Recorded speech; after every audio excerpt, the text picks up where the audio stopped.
Here's something for all you pre-tribbers that believe that John represents the church in Revelation chapter 4, verse 1. You all believe that John represents the church and he's called up hither, meaning the church is raptured out before the seals and trumpets and wrath is poured out. But here's some problems with that. First off, the Bible never says John represents the church. It never says he represents anything other than John.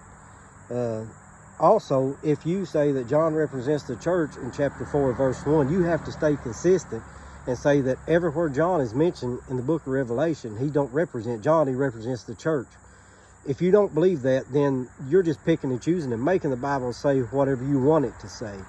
But to be consistent, he would have to represent the church everywhere in Revelation.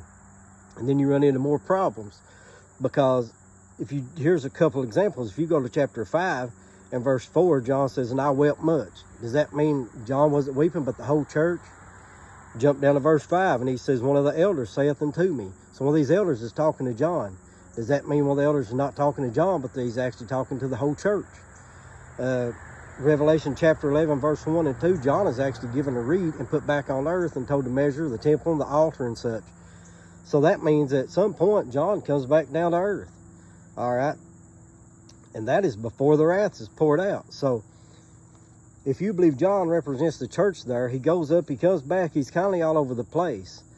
And also, if you believe that he represents the church in Revelation, we will not physically go to heaven then. The church will not physically go to heaven. It'll only go spiritually, because John says in two places, Revelation 1:10 and 4:2, that he was in the spirit on that day. He did not physically go to heaven. He went spiritually.